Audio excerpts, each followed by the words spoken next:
Hi, today we're with Karen Cornell and her two gorgeous daughters, Madison and Ashley. And Karen is at home with her girls right now and working on some crafty projects. So, Karen, can you take us through how you got started doing some crafty projects and exactly what you're working on today? Sure. We have been home with the kids since last week um, due to Corona-19.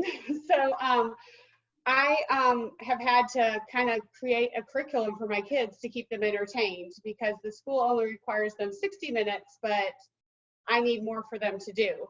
And they love using all of the punches and tools for creative memories. And whenever I have a crop, they want to jump right in and have their own stuff. So Madison this week, she's my 4-year-old. She is studying the letter W. So she's also working on writing her name without tracing. She traces it a lot and then she has to try and write it herself. So we use the custom cutting system, the small one with the red blade, and they did the circles in all these different colors, and then she wrote her name, all the letters, and she has to practice putting them in order and spell her name. And then we used the 2-inch 3-in-1 scallop tag punch and made an 8-inch bookmark. And so she's going to put them in order, right, Madison?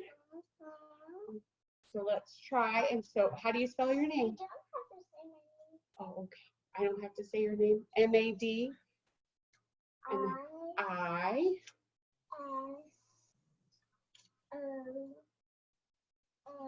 Good. And I've given them each a repositional tape runner, and they know how to use them.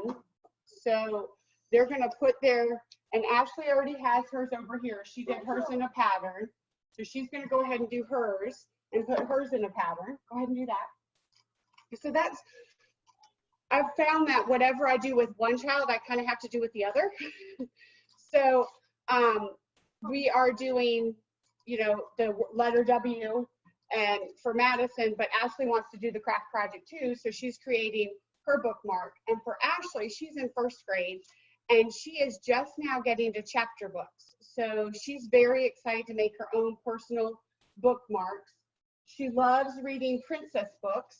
So we made this one for Belle because she loves Princess Belle. And then she did this one with our border maker cartridge. And then this is a 1-inch bookmark, still 8 inches long. And then we used the double heart border punch. And that is where they got the little hearts in the center. And she just added those to the center. So we're just kind of creating a whole bunch of different ones. We're using all different punches. Madison loves unicorns, so she wanted to cut out some orange ones. And I just help them. Ashley can pretty much do all the punches herself. She wants to do a Summit Hill one because she goes to Summit Hill Elementary. So push that down. Show them how you do it.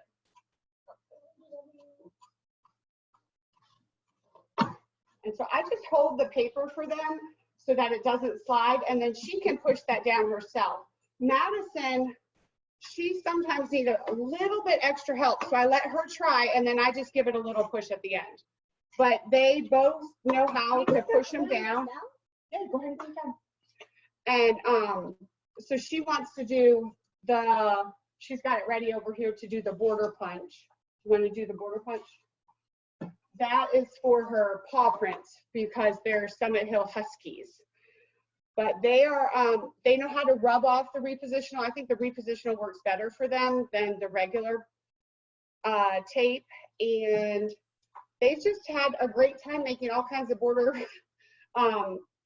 tag, bookmarks all day. And we're just kind of enjoying the sun outside because this is the 2nd day we've had sun in weeks. So.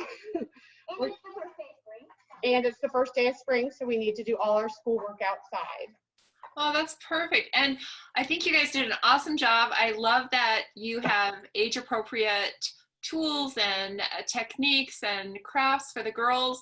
And so if you were speaking to another mom with similar age kids, do you have any tips for getting them started and anything they might need if they don't already have punches or tools? I love that she already knows how to use the border maker system.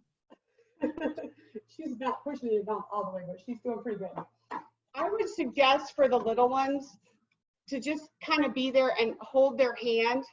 So see, Madison just flipped the tape runner. So hold it like this, Madison, and then go like that. Because she had flipped it so it wasn't working. And so she started, I could hear her go, oh, and get frustrated. So instead of her getting really frustrated, I just flip it and then hold her hand and help her do it. We did it, yeah. You want to show them? We got a little out of order because Mommy wasn't helping you, but we're doing pretty good.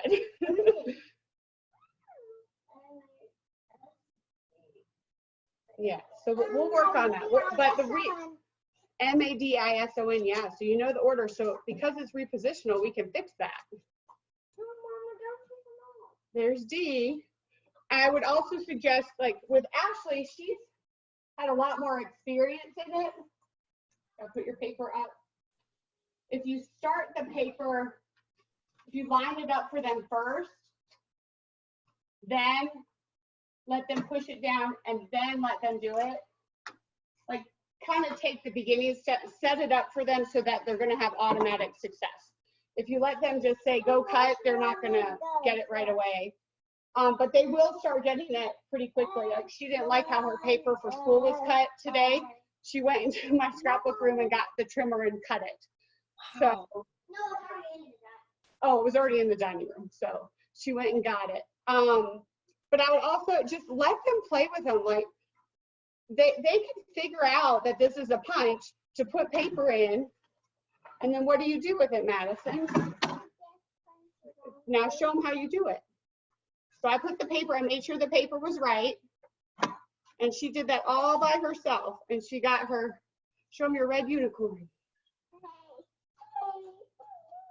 That's perfect. I love playing with all the punches. I would just let them play, create bookmarks. We're gonna probably do some other artwork with just use the grass punch and put it down as the grass and then create a spring picture because it's the first day of spring. So we're gonna do that tomorrow. Perfect. And we'd love for you to come back and share what you're doing for Easter projects and as we get into April, and we'd love to hear more what you and the girls are creating. Can you also tell us about the project that you're working on for your neighbor and tell us what that's all about? It's bittersweet. Our next door neighbors are moving to Florida and they're our dearest, dearest friends. They're two little boys that are my girls' ages, and they are the bestest of friends. They each want to marry the other one. So we are creating an 8x8 album. We ordered all the pictures of every picture we've had from the first dinner we went together out to have. We went out to dinner and they hadn't even moved in yet. So we had gotten to know them before they moved in, and our girls have been friends with them forever. And so we're creating a little scrapbook 8x8. We're going to do all primary colors. This one is learning about shapes and loves cutting a ton of shapes. So we're going to use the custom cutting system, the straight trimmer, and just kind of create some pages and then add the pictures to it. And Ashley's going to be the journaler and write the journaling for the book so that we can thank them for being the best friends that we've had and wish them on their way. So. Oh, love that. Because they've never seen a scrapbook like our scrapbooks.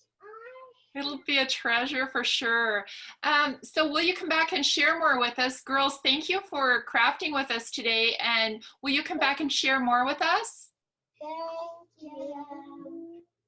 Okay, thanks, Karen. You did an awesome job, and we can't wait to hear your next segment and know what you are all creating next week. Sounds good. Okay, thank you.